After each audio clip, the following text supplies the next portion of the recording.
All right. I'm sitting on the floor writing this goodbye note, and I've got tears in my eyes, which means that I will most certainly be crying when I'm reading this on the air. And so there's that. And that's accurate because that's exactly what's happening.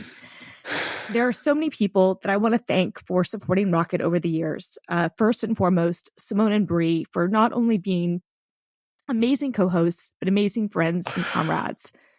We've told the story before. We even just mentioned it a couple of minutes ago, but I cannot stress enough how amazing it is that we got past one episode, let alone 9 years and 470 shows.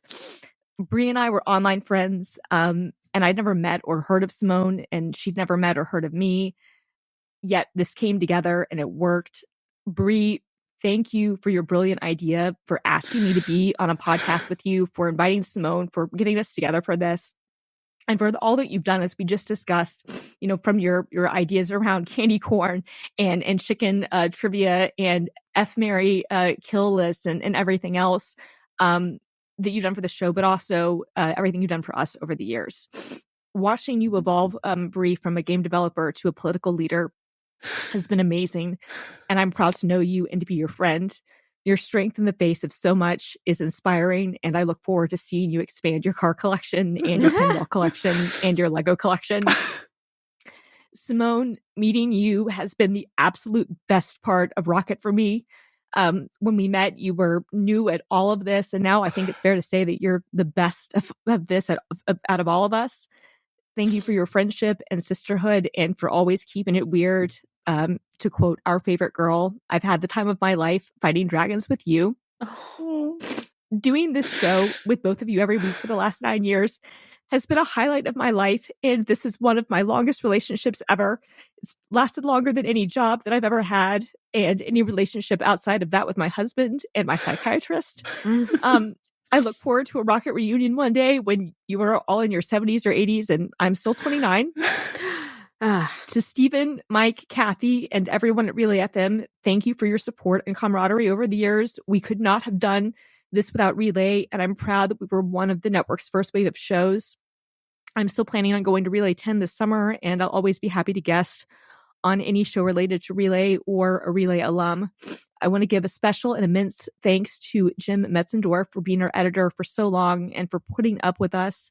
I know we weren't easy, but you've been an amazing editor and friend. Thank you for making us sound good. I want to thank all our many guests over the years, John Siracusa and the whole ATP crew, Henry T. Casey, Rebecca Jarvis, Liz Lopato, Taylor Lorenz, Kat Tenbarge, Alex Kranz, Catherine Trendacosta, Micah Sargent, Dan Morin, Christy Smythe, Rachel Deloche Williams. I'm forgetting so many people, but thank you to every person who's joined our show as a guest or as a fill-in host. Thank you to Lisa Laporte, and the whole crew at Twit for their continued support of Rocket. They were amazing. Us being able to do a takeover on Twit last year was just a huge life moment for me as a longtime fan of that show. Huge thanks and hugs to Charles Tan for running our Twitter account and for being such a great supporter over the years.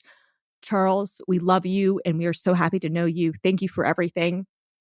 And finally, I want to thank all of you, our listeners, whether you listened to the whole run or on occasion, whether you were a boostie or a casual. Thank you for listening and supporting us. To our boosties especially, thank you for making the last year and change easier for us to do the show in the ad slowdown so that we could pay for the software that we use to do the show and some other things. This was never about money for me. I would happily do Rocket for free, but thank you all for making it so that we didn't have to. I have so many lasting memories of Rocket doing the show from the Mashable offices in the early years, long after everyone had left, doing it in hotel rooms in weird time zones, doing it while changing a diaper for my 1-month-old nephew.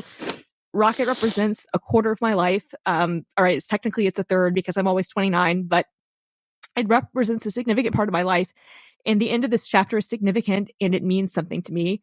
You all in the audience mean something to me, and I will never be able to adequately thank you for listening to us over the years. I'm not sure what I'm going to do with myself without a tech news podcast outlet. Maybe I'll finally start that newsletter. I will continue to do my other podcast, overtiredpod.com with Brett Terpstra and Jeff Severns Gunsel. So you can subscribe to that if you like a little different take on tech stuff with a high dose of discussion about mental health and music. And please keep in touch, listeners. I'm on Mastodon and Threads, and I'm still trying to get in touch with people at Twitter so I can get my account back. If you know anybody, let me know. Also, for our boosties, please look for a final bonus episode tomorrow or today, I guess, as you're finding this. Simone and I watching the movie Her together 10 years after its release and appraising it of our current AI future. I was supposed to have this published 2 weeks ago, but Christina things happened. So, thank you for being with us and supporting us. Once again, this has been an honor and a privilege to do this show and to have you listen to it, and an honor and a privilege for me to do it alongside Brie and Simone. And I'm going to paraphrase the series finale of Boy Meets World and say, I love you all. Podcast dismissed.